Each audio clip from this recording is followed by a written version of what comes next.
Okay, so we'll start to get started then. So good morning, everyone. I hope you can hear me okay. Any problems, please just pop it in the chat box, and we'll get on to that.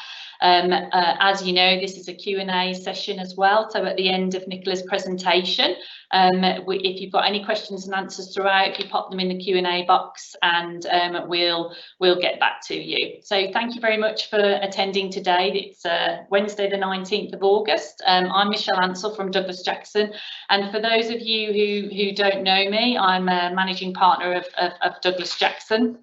We help customer-led businesses and leaders improve the success and the retention of their new hires, while supporting talented customer-led leaders to secure their new roles and challenge. Now, during our conversations with many customer-led leaders, we know that many of us have already made the shift to flexible or home working. We know that looking to the long term, there are a number of considerations, challenges and opportunities ahead. And as we like to develop and share best practice and learnings with our community and clients, we wanted to put together a series of webinars which are informative and insightful. Enter Nicola. So Nicola Callan, she's an exceptional speaker, someone I've known for a good number of years, somebody I trust and respect greatly. Nicola is a leadership development and performance coach and helps support business and individuals to help them get the very best of themselves for their business, life and their career. So recently, whilst talking to Nicola, myself and she had some really interesting thoughts about the future of leading a highly effective hybrid flexible workforce, which is why I wanted to invite Nicola to one of these webinars, and I'm delighted that she said that she would contribute. So without further ado, I'd like to introduce you to Nicola Callan. Nicola, over to yourself. Oh, that's brilliant. Thank you very much, Michelle. And what a fabulous introduction. Yeah, so let me see if I can just share a couple of screens just to get us going here. And let's see how we're doing there. Just one moment. Oh, the joys. We do all the rehearsals and then we have a little bit of a hiccup just as we get started. So let's pop that in there. And let's pop this in here. Oh, my goodness me. So I look like I'm sharing my camera, but not my slides. Is that right, Michelle? Is that what you can see at the moment as well? Yeah, just yourself. All right, it's loading up now. So let's see how we go here. Okay. Hopefully now you can see a title slide. Is that right? Yes, we can. Yay, super, excellent. Okay, well, thank you very much, Michelle, for inviting me to the session today. And it has been my pleasure to kind of bring together and do some additional research and learning around this to be able to share this with the audience today. So without further ado, I'll kind of kick off. I'll be talking for about 25 minutes or so, and then I've got plenty of time for questions and answers and such when we get to the end and further conversation. So who, when setting their goals for the year ahead, said, I want the decisions I make this year to be the subject of course materials, research papers and dissertations for generations to come? Anyone?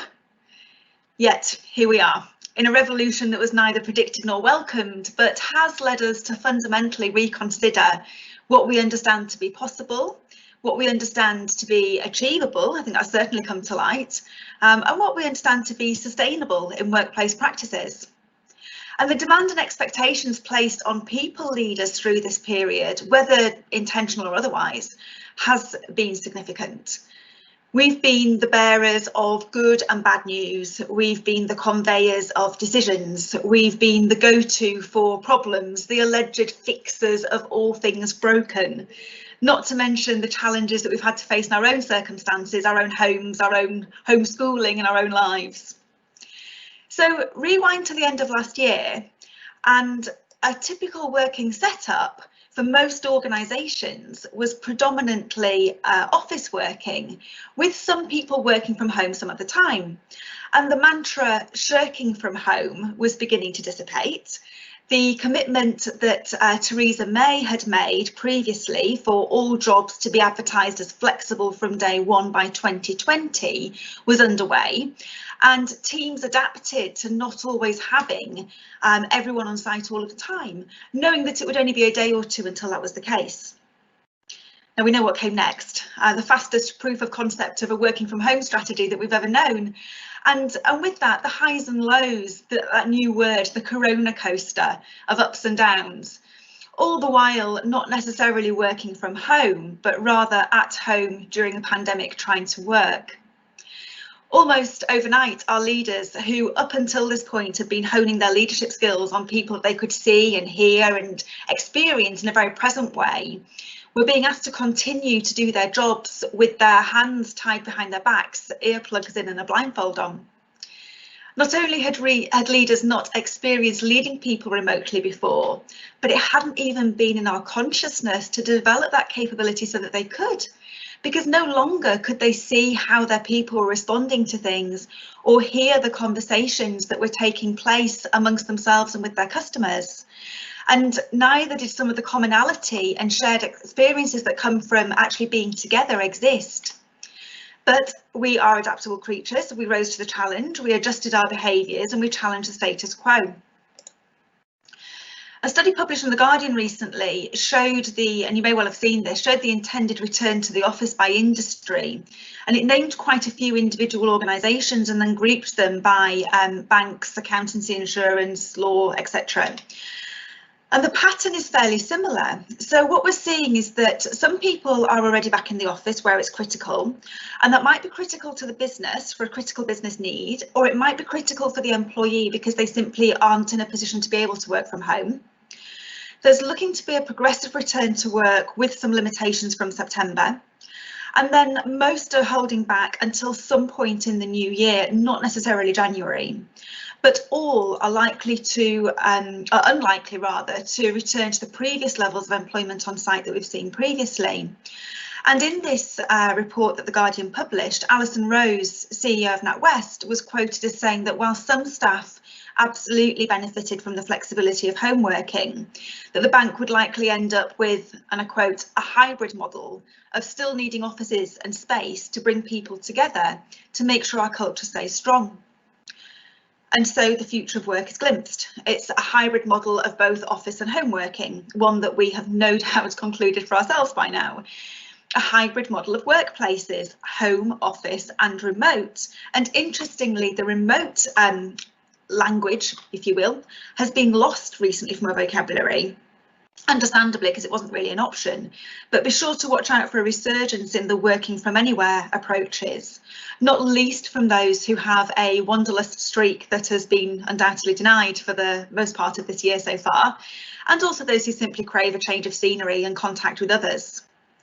So it's a hybrid model of workplaces, but what about the hybrid model of the workforce that will undoubtedly follow? The World Economic Forum in June of this year undertook a study and found that 98% of people said that they would like the option to work remotely for the rest of their careers. And the benefits in order of popularity for that were flexible schedule, working from any location, no commute and more time with family. But of course, it's not all positive. 22% of respondents said that unplugging from work was the biggest challenge they face. 19% stated loneliness and 17% cited the ability to work collaboratively, effectively. Now, interestingly, when asked to respond to the statement, I'm concerned that my manager doesn't see the full extent of my contributions when we're not working in the same place, and I feel that I'm going to be impacted in my career by that. The responses were actually very even, with a third saying that they agreed, a third unsure, and a third disagreeing. But moving on to employers, as you can see on the slide, it seems that leaders' concerns lie predominantly around the lack of focus and the lack of productivity, which will undoubtedly be born from a variety of reasons, but will include how confident and comfortable they feel in effectively leading and developing people in this hybrid environment. And when it comes to attracting talent, expectations and desires are in some way more acute than they were a few years ago. I can remember I delivered a keynote in 2018 on the future of work, And in that, I cited that the number one benefit over and above all others, including healthcare, was the option to work remotely. And now, not only is it considered a benefit and it's still the number one benefit, it's also beating previously status-related considerations as well. Now, if you're on LinkedIn, it's impossible to avoid seeing the reactions polls that have been doing the rounds, you know, the ones that you click like if you want to work from home forever, love if you want to work in the office, and curious if it's a combination of the two. And it's the most unscientific survey for sure, but one that invariably shows just how divided people are. And as an organisation must work through how to prioritise the employees that can come back on site in the limited capacity of their buildings, so too must leaders work out how on earth they manage teams where some of them are in the office, some are at home, some are in the office some of the time and not at others, and then actually overlayering their own working patterns into the mix. So leaders of hybrid workforces are going to need strengths in areas that historically may not have been top of the list. And over the next few minutes, I'm going to highlight some of these skills and why they're going to make such a difference. The first one then is coaching. So the ability to listen, reflect and ask insightful questions is one that takes practice. And we often operate in a fastest route to success mode. So by that I mean, if we're asked a question, we give an answer. If we're asked for help, we try to fix. If we're asked for advice, we tell our story. And by slowing down and taking time to notice what's coming up for who and when, we can deploy those listening and questioning skills in a way that empowers others and reduces dependency. And these are two things that I'm really passionate about and really kind of think is the kind of the way forward as far as the workforce of the future. So to do this, we need to shift from directive to non-directive. So when we spend more time in the non-directive space, so we're asking rather than telling, we are inviting rather than imposing, and we're empowering rather than restricting, we're coaching. And I thought it might be helpful to share Mile Downey's coaching continuum at this stage, just to highlight what I mean by non-directive. So the continuum illustrates types of interventions that might take place between people. And at the directive end, at the bottom left of the screen, it's things like giving direction, commanding, instructing, telling. And at the non-directive end are things such as questioning, reflecting and listening. Now, that's not to say that telling is bad and listening is good, although you may indeed hold that view, but that when we're coaching, we're much more likely to spend our time and energy in the non-directive area. And just for the sake of clarity, people often use coaching and mentoring interchangeably. And for me, mentoring sits more around the middle of the continuum, where we're offering guidance and making suggestions, and training sits more towards the directive end, particularly process training and directive training, where we're telling people what to do. Now, that's not to say we won't span the continuum in these interventions, it's just that the majority of our time will be spent in those zones, if you will. Now, what's particularly interesting about coaching at the moment is just how powerful it is in our connection with others and our ability to lead others while we're working remotely of each other. One thing I am hearing repeatedly from leaders is that they're finding it more difficult than before to pick up on how their people are doing. So previously they relied on being able to see that someone isn't looking themselves today, or they can hear things arising from conversations, whether it's with customers or with each other. And they can't necessarily sense that specific people might need a particular helping hand through the course of the day. But what they can do is talk to their people and have effective, powerful conversations where questions that really get to the heart of what's going on help people understand one another, feel heard and be supported. And another way that coaching style conversations are really helpful right now is in relation to motivation. So we've seen a phase where colleague well-being and colleague engagement has been the number one priority. And this has often taken the form of physical support. So if you cast your mind back a few months ago, it was very much around have they got the equipment they need, for example, and emotional support. How are they coping with the specific circumstances that they're facing during lockdown and beyond? And a key part of well-being at work is about doing work that fulfills us, that we enjoy and that challenges us. So the intrinsic side of things. And for many, that feeling of adding value and making a difference may have waned. And coaching conversations can really help to highlight the brilliant work that people are doing and reignite that spark. And as we look ahead to the workforce of the future, we're seeing a more independent, trust and outcome focused approach. And coaching supports this by empowering, enabling and engaging people.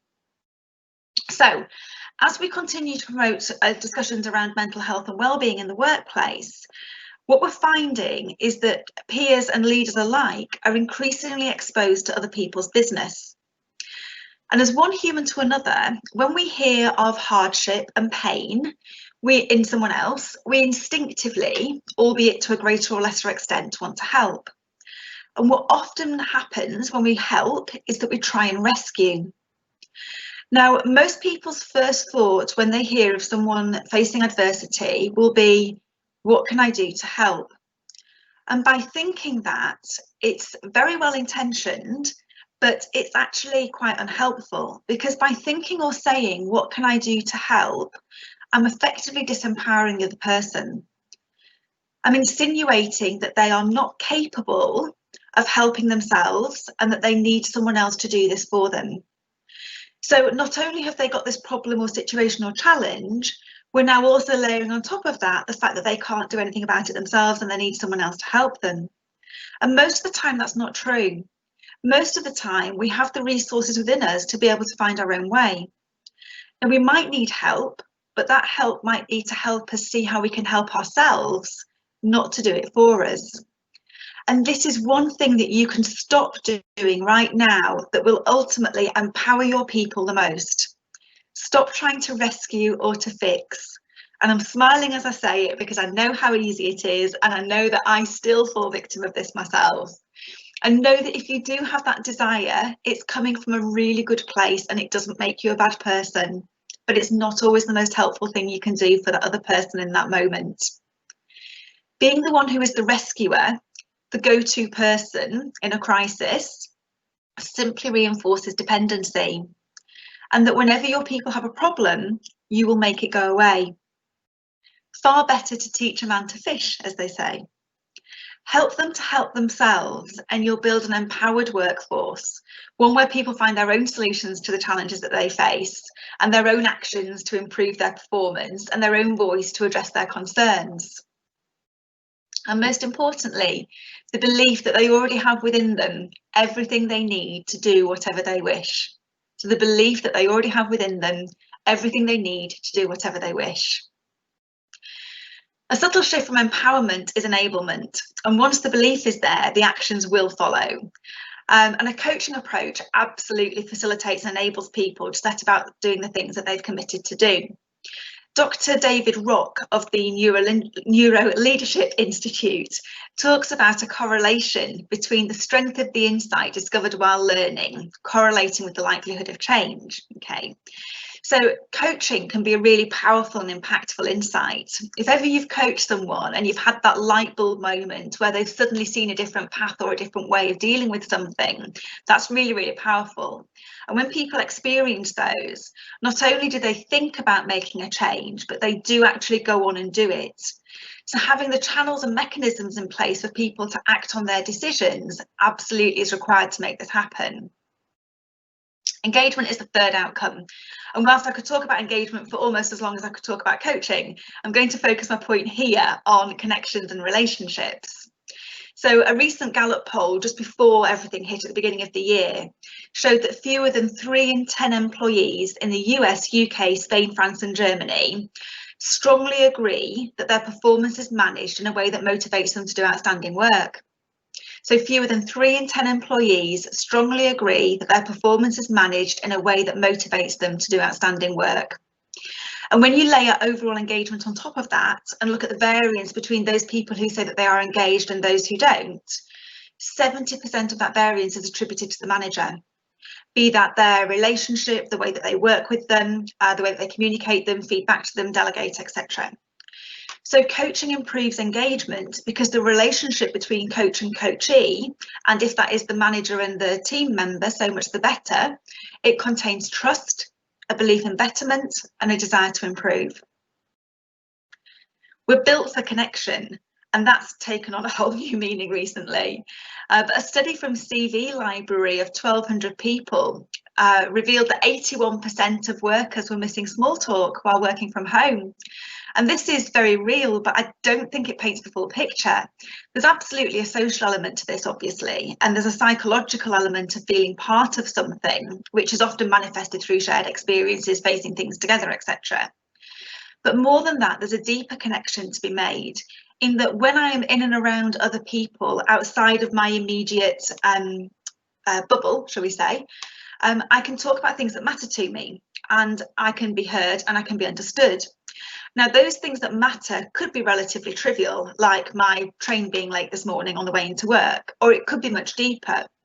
But the point is that I look to my colleagues, my peers and my managers to hear me, acknowledge me and let me be. And this is much harder to do now that we're working remotely, but it's not impossible. Making time for coaching style conversations, whether that's peer-to-peer, group sessions or individually, will help to build and cement those relationships, which will in turn address those intrinsic factors and improve engagement. Now, before I discuss 2 more skills that are going to be critical to success, let's just shift our attention for a moment to the types of topics that we're likely, conversations that we're likely to be talking about already and in the weeks and months to come. I'm not going to go through all of these, obviously, but just as a few to kind of kick us off with, culture up there at the top. So how do we maintain and develop our culture when we're not all physically present to experience it? Are our values translatable to remote and hybrid working? And how can the language we use to describe our values be updated to be considerate of and inclusive of the different working preferences and the impact of these? Engagement. How do our people feel part of something with the people they work with? And will this actually be the shift from extrinsic motivation, so your pizzas, donuts, early finishes, to the intrinsic motivating factors? Flexible working. As parts of society open and close and the guidance from the government is updated locally and nationally, how will our workforce, their peers and our customers react to all of this? Backache. So we talked of mental health being the new backache back in 2018-19, but will now in fact musculoskeletal problems be top of the list again as a result of the working conditions of home workers? And mental health, of course, always an important topic. We're likely to see a significant increase in the proportion of the UK and globally that have diagnoses of PTSD and anxiety. We've also got people's values and societal conformity being challenged and exposed for judgment, and feelings of loneliness and isolation are also set to increase. Interestingly, Cambridge University Business School have completed the first wave of a study which is around understanding society during COVID-19, which looked at the impact of employees suddenly stopping work versus those working reduced hours. And in short, the study finds that people working reduced hours or being furloughed do not have poorer mental health, but leaving paid work completely significantly related to poorer mental health. And this simple but powerful finding underscores the researchers' call for employers and government to cut hours, not people. And interestingly, loss of income makes up a very small proportion of this. It's other factors such as enforced activity and social contact outside of the family, or rather their depletion, that were the predominant causes for the poorer mental health. And also in a study conducted pre-COVID, I think it was towards the end of last year, it was found that the mental health gains of being in work are found in those who work 1 day a week and then plateau regardless of the number of hours worked on top of that until we're getting to overworking, and then it declines. So you only need to work 1 day a week to get the benefit, the mental health benefits of being in work. I've got a couple of links that I can share in the comments box later if you're interested in doing more reading around that research. But back to the slide again, trust is the last one I want to mention here. And this is a big one. Yeah, I'm hearing a lot from people as I'm talking to them around how do I really know what my people are up to? And measuring success and outcomes delivered is not a new concept, but it is still really uncomfortable for many. Having relied on what has been seen and heard and experienced, so evidenced, Trust, or indeed lack of, has been absolutely prevalent in the conversations that I've been having, and you may find the same yourselves. Now, some of you may be familiar with Dr. Rachel Botsman's work on trust, and her basic premise is perhaps a little bit unusual in that transparency does not equal trust. So often when people talk about trust, they talk about being open and honest, sharing what we can so that people have knowledge. And actually, she argues that trust is the chasm between the known and the unknown. So trust is actually therefore not about transparency, but rather not knowing what lies ahead, but having faith regardless in people, systems, process, society, that it will all work out. And what's going to be crucial in the success of these conversations as we have them is skill number 2, suspending judgment. So not to judge others by our own perceptions. You may remember some remote working principles that were doing the rounds on social media early on in the pandemic. And numbers 4 and 5 of these were that you will be kind to yourself and not judge how you are coping based on how you see others coping. And you will be kind to others and not judge how they are coping based on how you are coping. Easier said than done, right? We're predisposed to make judgments of others. It's in part what keeps us alive, part of our survival, working out what's a threat to our existence and what isn't. Yet as we go into this phase of hybrid working, some people being in the office some of the time, some being there all of the time, some always being at home or remote working, we're likely to judge what others are feeling and how they are performing on how we might feel if we were in that situation. Remember that advice that our parents' generation taught us: treat others how you wish to be treated. Good advice at the time. Better still is treat others how they wish to be treated. And to do that, we need skill number 3 in bucket loads. Self-awareness. Helping your people now to work out what it is about working from home that they like or don't like and why will set you up for success. Helping them to work out which parts of what they do and don't like are COVID related and which aren't are also really helpful things to do. Don't know if anyone saw the article about the guy in Paris who absolutely adored working from home during lockdown, but when lockdown lifted and the people and traffic came back to the city, it was noisy, hot and unbearable. So helping people to work out the environment and conditions that they feel they need to do their best work is a really helpful thing to do, especially when that continues into an empowering conversation around what they can do, not you, because you're not fixing, remember, to bring those conditions to bear. Investing time and effort now into helping people understand themselves better will undoubtedly set you up for success as we embark upon a hybrid working model, as will talking to those who've already experienced the feeling of sometimes being present and sometimes being distanced from the workplace. So that will include those people in your organisation who were working from home previously, or perhaps people who are regional managers who have responsibility for a number of different locations. But it will also include those in your organisation who are and were working part-time, job sharing, annualised hours and other flexible workers, because they know what it's like to come into the office when work's been continuing without them. Their leaders know what it's like to lead a flexible workforce. Their peers and stakeholders know what it's like to not have everyone around them all the time. Let's not let full-time office working be the new smoking shelter way of making decisions, where all those who smoke are party to the conversation and all those who don't aren't. So once we've cracked this, we'll be able to deal with anything, right? Sort of. It's crucial to take the learnings and keep them in mind for future instances, as no doubt there will be many. We're going to have local lockdowns, we're going to have international travel advice changing, we're going to have school closures, we're going to have winter peak, we're going to have caring responsibilities in ways that we've not seen before, and there's going to be loads of other priorities and focuses as well on top of all of that. But they won't be the same each time, and our ability to cope with and react to them will be relative to our own lived experiences previously. So if we've emerged relatively unscathed from the recent pandemic, the current pandemic, we'll be biased towards the behaviour we adopted in the period relating to that outcome. So if I was a rule-abiding person and extra careful throughout the whole situation, I will correlate that behaviour with the outcome of emerging relatively unscathed. in exactly the same way as if you were someone who was more relaxed about social distancing rules and had the same outcome of being relatively unscathed, you will correlate that behaviour with that outcome.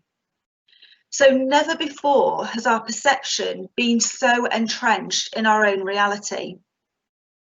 In both examples, the behaviour that got us here is likely to be the behaviour that we adopt once more, and people's perceived proof that their way works may lead to a lack of understanding, intolerance, and worse, prejudice against specific behaviours and people. And I think this is just fascinating, because this is where the devil and the deep blue sea meet, right? Might it in fact be the case that the lessons we learned from the year so far equip us to deal better than we would have otherwise with other pressing priorities on our agenda? So how exactly do we lead through and beyond this crisis? This might sound familiar. It's early March, it's pre-lockdown, and there's a sense of urgency intermingled with the unknown. Yet leaders are showing signs of being galvanised, of having a clear focus, of all working towards the same goals. And indeed, as lockdown was introduced, people reported feeling more energised, more productive and clear about the organisation's strategy, and more focused on what action to take. And this was attributed in part to being a welcome break from the usual routine of work, along with a suspension of expectation from markets and the economy. Fast forward a month or so though, and things were a little more tricky. So problems became more tiring to resolve. They were more complex and they were less clear. Moret Wedel-Wedelsberg wrote in the Harvard Business Review that crises follow a rough pattern: emergency, regression, and recovery. So in emergency, team energy rises and performance increases. And almost all of us have unknown reserves. There's little challenge to instruction, people get on and do things and they rise to the challenge. In regression, people tire and they lose their sense of purpose. They don't pick their battles particularly well, and they may resort to other comfort factors such as eating and drinking too much. And this is a really dangerous phase for teams to be in, particularly because boredom, not knowing and uncertainty are far bigger stressors than the anxiety of a situation hitting us in the first place. In recovery, we reopen, we rebuild, and we prepare for the future. And getting out of regression and to this stage is important. And the author suggests things like setting a new day one, so that could be mixing up roles and responsibilities a little bit, calibrating emotions and energy, and also aiming beyond BAU. And in going beyond BAU, we start to discover skill number 4, an outcome-focused leadership. A shift in focus from what's being done to what's being delivered. Managing people on the outcomes they achieve rather than their productivity is not a new idea, but it is one that is again being amplified through remote working. So for knowledge workers in particular, the cry of ask me to do something but don't then tell me how to do it is long-standing. But managers of all workers are now facing the challenge of stepping out of their comfort zones, of managing volumes to managing outcomes. And Siemens' remote working policy is a great example of this.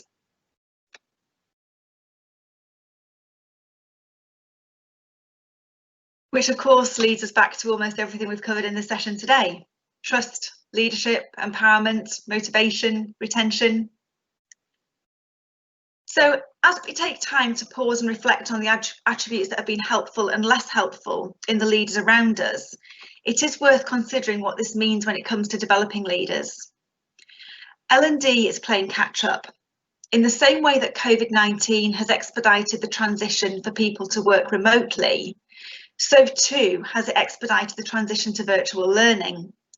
And while some organisations such as Domino's Pizza and NatWest Group are ahead of the curve in embracing virtual reality learning experiences, most others are figuring out just how induction and ongoing learning and skills development will manifest itself.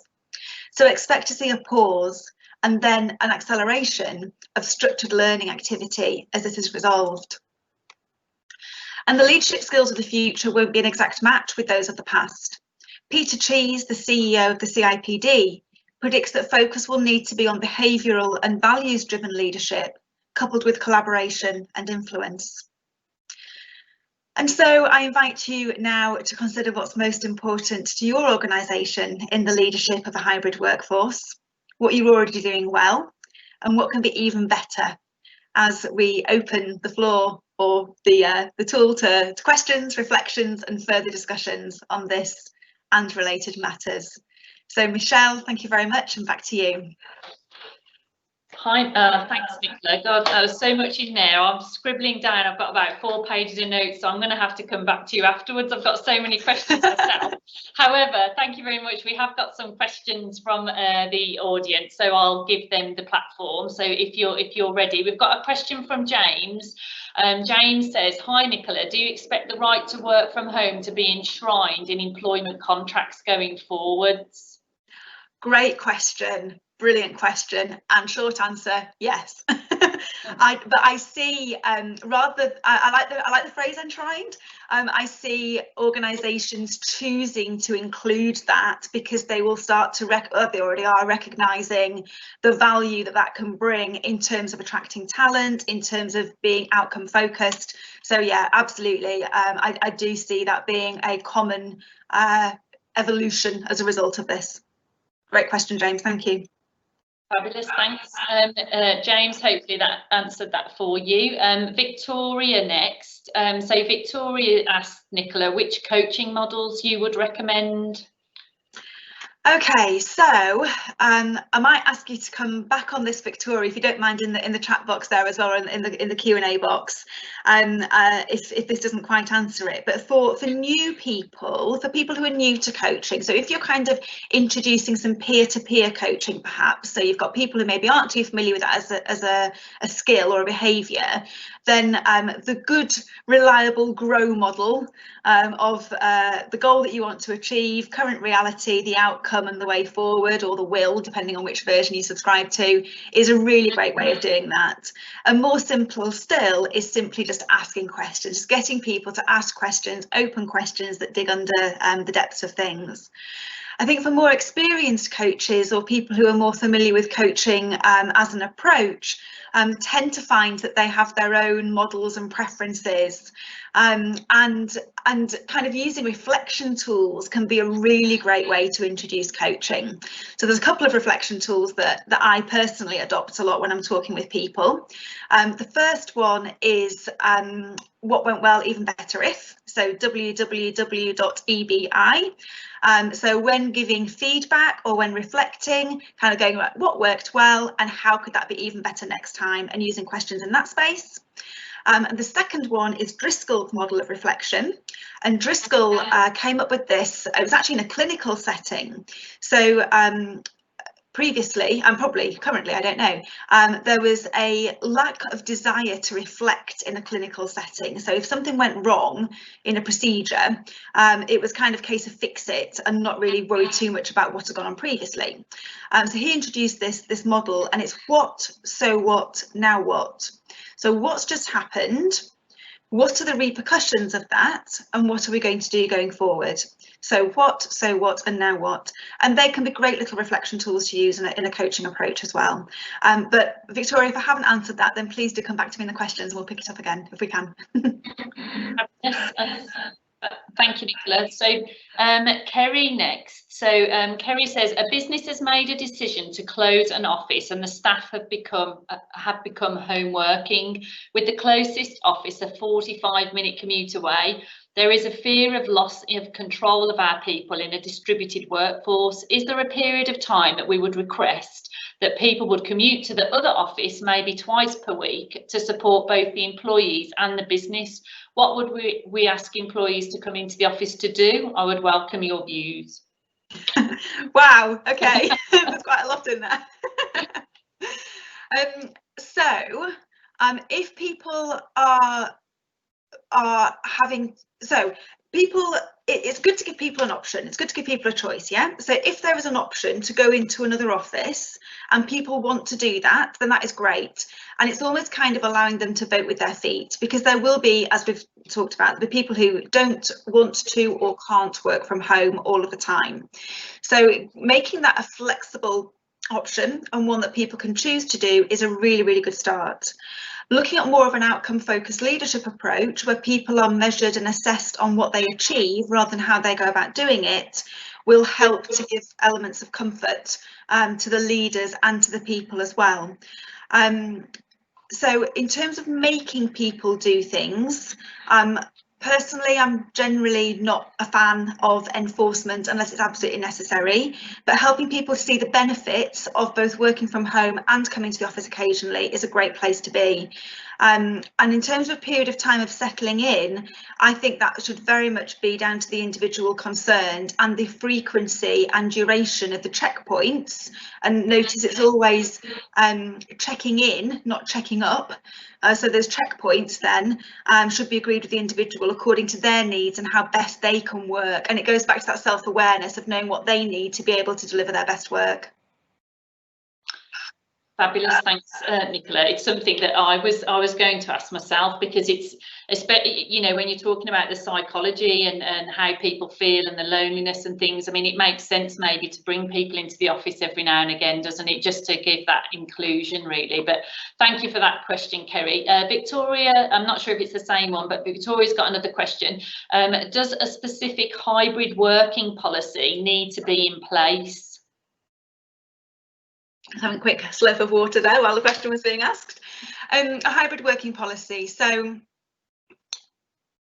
does it need to be in place? Again, best practice would be, yes, it should be. And it should be about options and people choosing and where they want to work and how they want to work.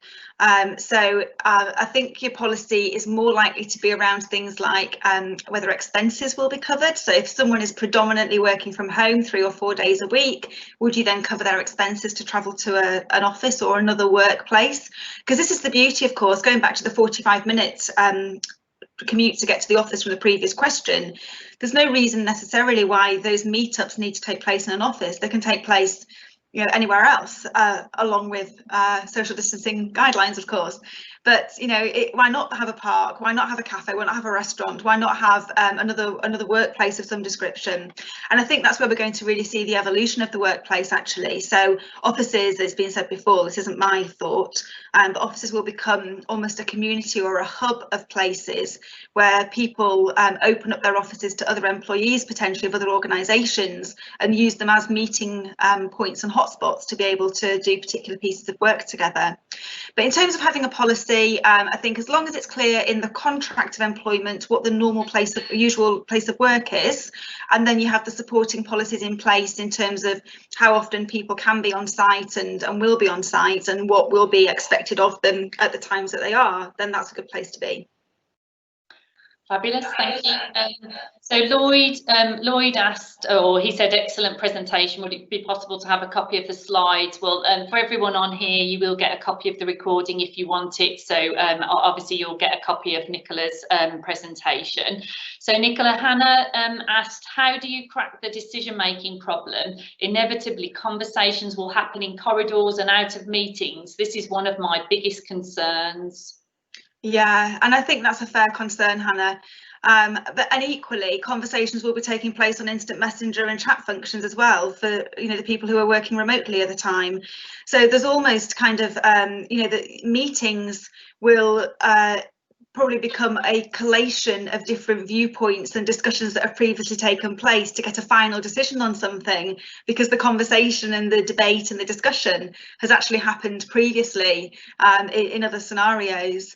And just thinking about, and again going back to the self-awareness piece, so thinking about what do you need as a leader to be able to make the decisions that you need to make? What element of collaboration do you need, and how can you deliver your messages and your questions for your people to be considering in such a way that it allows them to work at their best? Because if you have somebody who has more of an introversion preference, so Myers-Briggs language now, then they are likely to want to reflect and ponder that situation on their own. Whereas if you have someone who has more of an extroversion preference, they're going to want to discuss and debate. So it may be that you set up little pockets or pods of activity where people have the opportunity to do just that, and then you all come back together with that decision at the end. And it's going to be a case of sort of try and test, really, and you'll work out with your people and the people that you have to make decisions with, your stakeholders, the best way of doing that. But don't be afraid to try things that are different to how you've been doing things previously. Excellent. Thank you. So on to Shani, I think Shani here. So Shani's finding it very difficult at the moment to help coach one of her members at the moment who isn't actually willing to help themselves. Any tips? Yeah, that's really tough. That is really tough. And ultimately, if the person doesn't want to help themselves, then the change won't happen.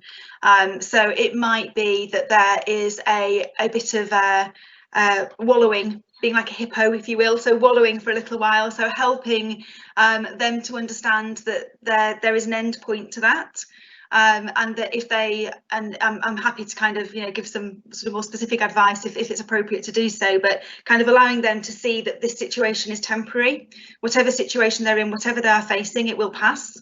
And that they can be in that wallow state for a period of time, but to know and to recognise that there will be a coming up and out of that situation, and about recognising with them when they're starting to show signs of that, and working with them to enable them to continue to climb up the other side of that. You will not be able to make this person move forward when they don't want to, and that's really hard. Going back to my point about human to human, we see someone in adversity or struggling or in any kind of pain, and we want to do things to make it better, but sometimes the best thing we can do is let them be. And a brilliant question to ask, really, really simple, but a brilliant question to ask them when you're having conversations with them is, what do you need? So it's not how can I help, what can I do? It's not, nothing like that. What do you need? And they might say, I don't know, and that's okay. And then ask them to think about it some more, take it away and to sit with it for a while and to reflect on it. But what do they need? What do you need? And that's a great question, just to get things thinking a little bit further forward. I hope that helps, Shani. Thank you, Nicola. And I've popped Nicola's contact details in the, I've just published them, so obviously everyone can contact Nicola separately if you wish to. So Claire next. So Claire, is it recommended to set some structure around flexible working, i.e. all work in office 2 days and remote 3 days, or does fully flexible for each individual situation really work? Wow, so I guess it's entirely up to your organisation and what you're wanting to achieve. One of the conversations that's happening a lot at the moment is in relation to whether or not people should be working on a shift pattern to help limit the spread of the virus. So talking about going into the office for 4 days a week, and then not going back in again until 2 weeks later. So 4 days in, 6 days off if it was a Monday to Friday setup, for example, or 4 days in, 10 days off in total. And one of the reasons for that is that is to do with actually catching the virus, and then when you are, I'm going to say contagious, when you're contagious to others, and when you start to show symptoms. So the idea being that you would be at home by the time you were starting to show symptoms and self-isolating. So that could be something that is kind of written in as best practice, particularly if we start to see a winter peak or another peak of any sort, just to try and reduce the spread of the virus in that sense. In terms of kind of how many days should be spent in the office and how many spent at home, if you can afford to do that in a way that suits the individuals, that's absolutely brilliant, because they're going to feel empowered and motivated to do their best work for you. If you have a need, for example, for people to always be on site on a particular day of the week, or for certain teams to be together at certain times, that can work as well. I think it really, you know, the whole point of it being flexible is that it isn't set in stone, and that you get to try these different approaches and see what works for you and for your people. So there's a little bit of a woolly response, but I'm afraid that's kind of what I stand by. Flexibility is key. Fabulous, thanks. So Lee Taylor, hi Lee. Oh, hi Lee. I know, I was going to say that you know Lee, don't you, Nicola? Yeah. So from your experience, what have you seen work well recently, and what opportunities are there to learn from for the hybrid model? We start our hybrid model in September, so really appreciate any early feedback. Thank you. Oh, thanks, Lee. So I think one of the things that I've seen go down really well is where people have continued to struggle to work from home for whatever reason, and they have been allowed to go back into the office. So whilst it previously might have been agreed that they would work from home for a period, for an organisation to kind of show that agility and that flexibility to be able to change someone's working environment is a really positive thing. And I know that talking to some of these people and talking to the leaders of some of these people, the difference, the relief, the opportunity that they have to be able to do their best work again is worth so much. And the loyalty then that you get as well, we know, when we're dealing with adversity, when we can do something that really serves that person well, is brilliant. I think another learning that we're seeing is again about this flexibility. So I'm working with a medium-sized contact centre, I would say, at the moment, in terms of embedding a coaching culture with them. And some of the team leaders have really struggled to dedicate sufficient time to sort of checking in with their people because of the very nature of the work this organisation does. They're absolutely customer facing all of the time, and they've had to sort of shift their focus slightly. And being able to set up peer-to-peer groups so that the responsibility, the dependency isn't always on the leader, but is actually a way of being and a way of doing things, and that peers check in with each other, be that through instant messaging, be that through telephone conversations, face-to-face meetups. They've done that more recently where they've just met locally. Those sorts of things work really, really well as well. So please don't feel that as a leader it's always on your shoulders alone. Using the peer groups to do that is working well in the early indications that I'm seeing. Yeah, that's great. I think we all need someone to turn to and talk to, don't we? And work with at the moment, collaborate with. So fantastic, thank you. So this one is anonymous. I'm not sure who sent this in, but they said again, will they get a copy of the slides? Yes, as we said, you will get a copy of the presentation. And they asked Nicola, how quickly do you think a leader can adjust to a coaching model? And do you think everyone can adjust? That's a brilliant question. Anonymous person, who are you? Post your name. So how long does it take to adjust to a coaching model? So when I work with organisations to help them embed a coaching approach, Boost HR, we tend to work with them for about 6 months. And that is about kind of setting up or re-establishing the approach that they are wanting to take. And then it's about transitioning that accountability over that 6-month period. And then there will be a further 12 months or so while it truly becomes properly embedded, and it really is the way that we do things around here. But you can start to make changes really, really quickly. So even just the simple approach of using open questions, of talking to people about kind of what really matters to them, helping them to reflect, can really, really make a difference. It's not for everybody, and it's not for everybody all of the time either. So a recent post that we did was around, coaching isn't always the answer, and it goes back to the coaching continuum that I was showing earlier. If you're training someone on how to do a process, you're not going to sit down with them and kind of go, so tell me how you think it should be done then. That's not really the most helpful start to that conversation. So when they get a certain level of competence and a certain level of ability, that's when you can start to switch into that guided support and coaching support. And some people will run a mile when you mention coaching, because they think that it's going to be soft and fluffy. They think that it's going to be like counselling. They're afraid of kind of going too deep with things. They're used to being, if I sort of reference transactional analysis briefly, so parent, adult, child stuff that you might have seen before, they're used to perhaps being the child in that relationship where the leader is the parent, rather than being adult to adult through that. So there's an awful lot of things to overcome. But on the whole, I would say that it is a really great approach to try. Notice where it works, notice where it doesn't, and still make make the impact that you want to make with a certain number of people. Did I answer all the questions in there, Michelle? Just remind me.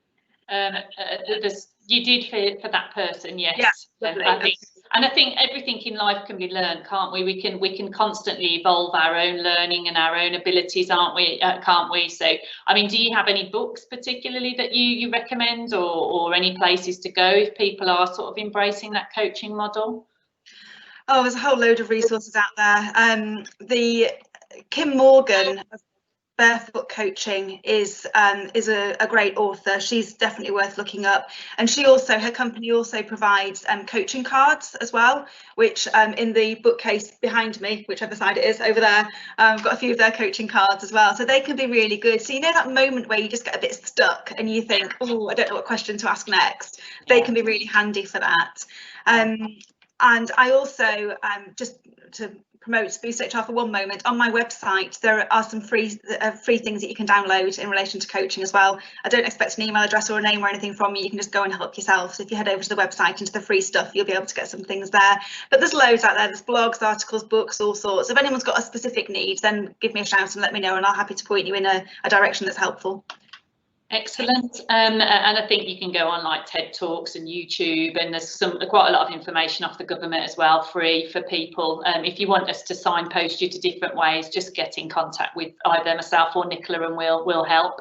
So Alexandra asked, would we kindly share links mentioned in the chat box? Yes. So yeah, so we can get those to you. Lloyd Burgess, a lot of frontline roles are based on productivity, adherence, AHT, etc. How do you change leadership focus to be outcome based for these roles? Yeah, it's another really good question, and you know, if you kind of think of a KPI pyramid almost, I suppose, you know, if you kind of think about what those measures and those metrics are, what is it that ultimately you're trying to achieve? And when you can lift that up to this is the outcome that we're trying to get, so whether that's I don't know, reduced failure demand or improved customer outcomes or better customer experience or improved empathy, whatever it might be, whatever the outcome is, focus on that and then work back from there. So getting people to think about, so if this is what we're trying to achieve, what can my individual contribution be that's going to help to do that? What can I do on a daily, weekly and monthly basis that when I do that well is going to directly contribute towards that outcome? And then it's those things that we start to manage on, and it's those things that people will manage themselves on and hopefully take their own accountability with through peer-to-peer conversations and coaching approach.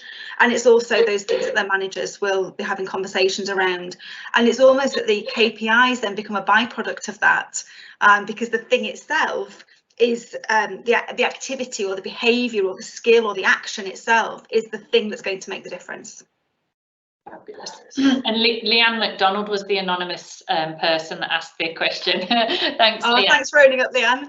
So there are some more questions, and obviously we are coming up to 12:30. So what do you want to do, Nicola? Are you happy to carry on? There's I don't know how many people need to jump off. Do you want to carry on for the benefit of the recording, and or reach out to these people separately? What would you like to do? I'm quite happy to stay on if that's helpful. I don't mind at all.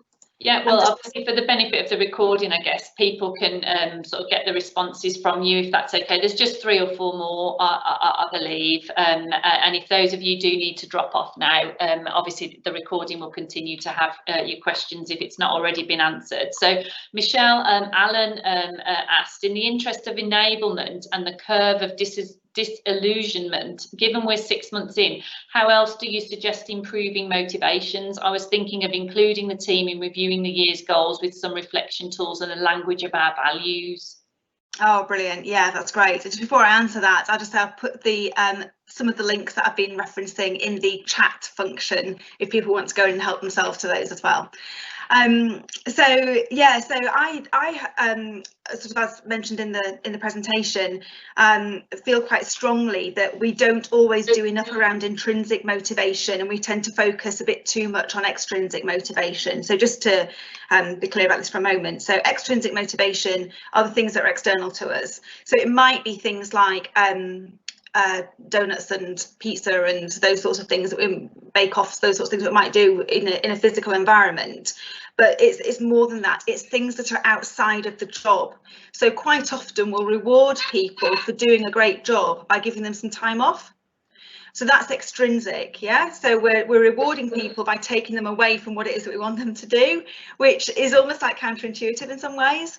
Whereas the intrinsic motivation is internal to us, it's felt internally, but it's also in relation to the role itself. So motivating people by giving them work that challenges them, that fulfills them, that they enjoy, are really, really good things to do, because people feel like they're making a difference, that they're contributing, that they're adding value. So involving them, Michelle, as you're suggesting, in terms of reviewing the goals, setting the goals for the future period, and looking at values and kind of how they want to be, and how they think being can best serve those goals, is a brilliant way of doing that, because they're going to be involved in shaping and feeling some ownership of what it is that you come up with. You know, we can tell someone to do something and they'll be completely disengaged. We can ask them and they'll be partially engaged. But when we involve them and we influence them and they come up with them themselves, they're going to own that and they're going to deliver on that far more likely than not. Fabulous. So hopefully, Michelle, that answers your question. Hannah said she loves the pods of activity that you mentioned earlier, so thank you for that. Jenny Lee, great presentation, thank you. We are worried about culture and aligning managers' behaviours when working remotely. Any tips? Oh, goodness.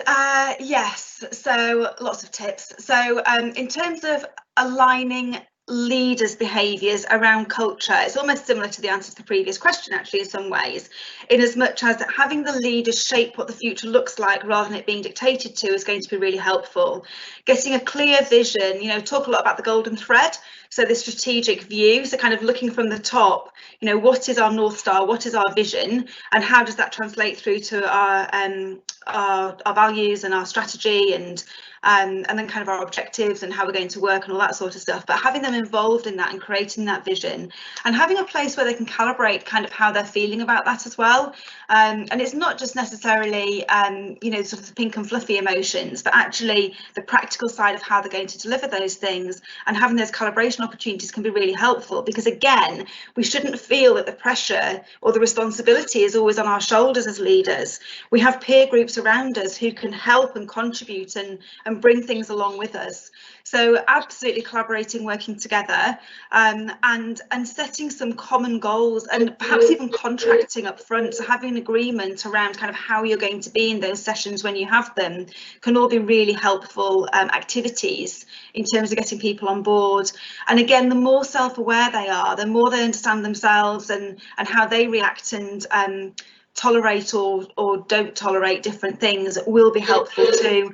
And that could be things like people profiling activities. There are some really good resources out there that are, you know, free to use. You can do some paid resources as well. So something like Myers-Briggs, obviously MBTI is a bit, you know, got a cost attached to it, but there's loads of free stuff and things out there as well. So yeah, self-awareness is going to be crucial, I think, in terms of understanding how you move forward together. Yeah, that's we've been doing lots of work on resilience and self-awareness, and being able to sort of not just identify people's motivations, resilience, their EQ, their SQ, and there are some fantastic tools available which, you know, just help with that development piece, don't they, Nicola? So that's fantastic, thanks. So another question from Lloyd: how do you think that leaders should deal with people who are working from home, but then phoning to say they are unwell or taking sick leave? I get the impression there is less tolerance of accepting this. Yeah, so we've definitely seen a decrease in absence through the whole period of working from home across the contact centre industry, customer service industry in particular, and that people are working more. That doesn't necessarily mean that they are well. It just means that they are choosing to work while unwell, potentially. So there is something, and again, it kind of links to this perception, doesn't it? There's something about this idea of phoning in sick when working from home that just doesn't quite ring true for us. But as somebody who has worked from home for the last 5.5 years, and been unwell in that time, and had to phone in to say, I can't work today, there has to be that level of trust, and it's it's tricky. And again, this is where peers come in really nicely, because absence makes your friends work harder, right? You know, it's not going to be easy for everyone else to be able to do what they need to do if the same person isn't always around. We know that to be true. So I think, yeah, I think kind of having an open dialogue with people, but trusting that they will make the right decision in the right moment is a big leap of faith, but it is ultimately going to get us to where we want to be, she says. Fabulous. And then the last question from Alexandra then, any experience, insight of coaching teams across borders and languages? So languages, no, I don't work in a global sense in that way, but across borders and different interpretations, yes, and again, it's about focusing and tailoring your approach to the individual. Coaching is always in service of the coachee. So whether that's group or individual, you're always looking to get the best out of them. And again, there are lots of different tools out there that you can use that are appropriate for different cultures and experiences, which can be drawn upon. I'm happy to signpost if that helps at a later date. Fabulous. That's it. And Victoria just said, thank you for a great session. So, you know, on behalf of everyone, Nicola, I mean, you've given us some amazing insight and food for thought. Michelle Allen, when she dropped off, she said she just wanted to say thank you for this really insightful session. Her mind was racing, but in a really good way. And as I said, I've got pages of notes for myself, you know, so I need to really sort of digest this and break it down and sort of see what we can take out from this. So that's just fantastic. Thank you so much for everything that you've shared and for agreeing to join and sort of take everyone through all of those questions as well. Nicola, it's been fantastic. Thank you. Oh, super. Thank you very much. And yeah, I did pack quite a lot into my 25 minutes. So yeah, I guess I make no apology for that, because there'll be little nuggets in there for everybody, hopefully, and people have taken something away. But it's such a topical and sort of current subject, and everyone is going to be facing these challenges, you know, aren't they? I mean, initially, yeah, we've all been thrust into this situation where we're flexible and home working. But if we think about it for the long term, it's not going to be the same as it was for the last 3 or 4 months, is it? There's significant implications on us all as individuals, as businesses, as leaders, and employees. So, you know, we've really got to think about it and get it right and make the most of the opportunities, haven't we, that are available to us, really. So as I say, very, very, very insightful, really great session. Thank you to everyone that's joined us today. We'll be having more live events and sessions. Our next one is in September, when we're talking about, well, we've got the face whisperer coming on. So we're talking about non-verbal communications and how you can sort of read people better online as well as in person. So keep an eye out for the promotions of that. But thank you so much for taking the time. Thanks again to Nicola. Obviously, please feel free to reach out to myself or Nicola if we can help with anything at all, and we'll let you have a copy of this session and obviously the recording. So thanks very much. So we'll bring that to an end, and everyone have a great day. Thank you. Thanks, everyone. Bye.